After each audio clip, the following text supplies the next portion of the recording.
obrolan seru kita hari ini. Di sini kita sudah berkumpul bersama teman-teman. Eh, ada Mas Adit, Mas Wira, Mas David, dan Mas Andre. Halo semua, apa kabar? Baik, Baik, Ibu baik. Yola. Baik, hari ini kita akan bedah tema yang lagi hangat-hangat dan krusial nih bagi kita aparatur negara, yaitu berakhlak bukan jargon tapi pedoman nyata. Nah, sebelum saya masuk ke materi yang berat nih, saya mau tanya acak dulu. Menurut kalian, jujur ya, jawab jujur. Eh, Berakhlak ini di lapangan cuman hafalan ujian aja atau menjadi pedoman beneran nih, mulai dari Mas Wira deh, gimana tanggapannya Mas Wira?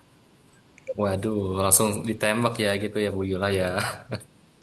Ya, kalau menurut saya sih awal-awal mungkin terasa seperti hafalan ya. Tapi begitu kita terjun pelayanan, nilai-nilai yang ini otomatis jadi tameng sekaligus kompas kita biar nggak salah di arah. Ya, Ibu. Oke, menarik sekali Mas Wira. Kata Mas Wira nih, jadi tameng. Sekarang kita breakdown satu-satu nilainya. Mas Adit, nilai pertama kan berorientasi pelayanan dan harmonis. Di lingkungan kerja publik, menurut Mas Adit, gimana sih caranya kita mewujudkan tanpa membeda-bedakan latar belakang masyarakat? Coba Mas Adit, mohon penjelasannya. Ya, baik. Terima kasih, Mbak Yula. Kuncinya itu ada di empati, Mbak Yula. Berorientasi pelayanan itu berarti kita menempatkan diri kita sebagai masyarakat yang butuh bantuan.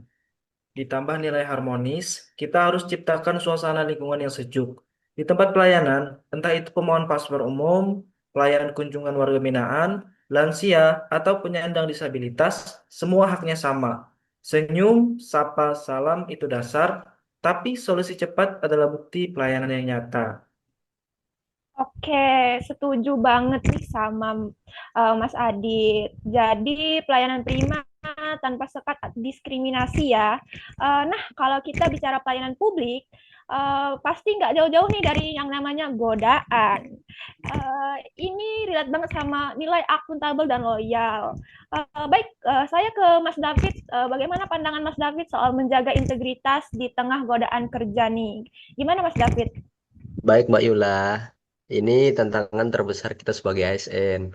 Akuntabel itu artinya setiap tindakan dan wewenang kita harus bisa dipertanggungjawabkan kepada publik dan Tuhan. Jujur dan transparan. Ketika ada godaan seperti gratifikasi atau uang rokok dari calo, disitulah nilai loyal kita diuji.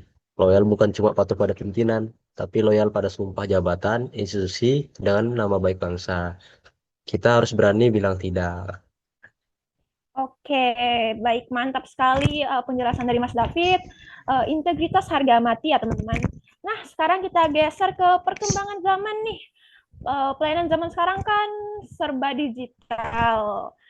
Menurut Mas Andre, nilai kompeten dan adaptif peranannya di dalam menghadapi perubahan ini bagaimana Mas Andre? Mungkin bisa dijelaskan? Silakan Mas Andre. Boleh, menarik Mbak Yul. Jadi dunia ini berubah sangat cepat ya Mbak Yul. Kalau kita nggak kompeten dan adaptif ya kita akan dibilang oleh zaman. Itu yang pertama. Kedua, menjadi kompeten artinya kita sebagai ASN nggak boleh berhenti belajar, meningkatkan kapasitas diri. Kita harus adaptif juga, cepat menyesuaikan diri dengan sistem baru seperti aplikasi pelayanan online atau sistem keamanan digital. Kita harus cepat menguasai teknologi. Jangan sampai teknologi digital malah membuat pelayanan kita menjadi semakin rumit. Itu kalau dari saya Mbak Yul. Terima kasih. Oke, betul banget nih, Mas Andre. Adaptasi digital itu wajib ya, teman-teman semua. Eh, yang terakhir nih, nilai yang terakhir, kolaboratif. Saya mau Mas Wira deh, boleh ditambahkan bagaimana kolaborasi ini mengikat semua nilai tadi menjadi satu kekuatan di organisasi. Boleh Mas Wira dijelaskan? Baik. Mungkin semua nilai yang disebut rekan-rekan tadi, mulai dari pelayanan, akuntabilitas, kompetensi, hingga adaptasi, nggak akan sukses kalau kita kerja sendiri-sendiri atau ego sektoral ya.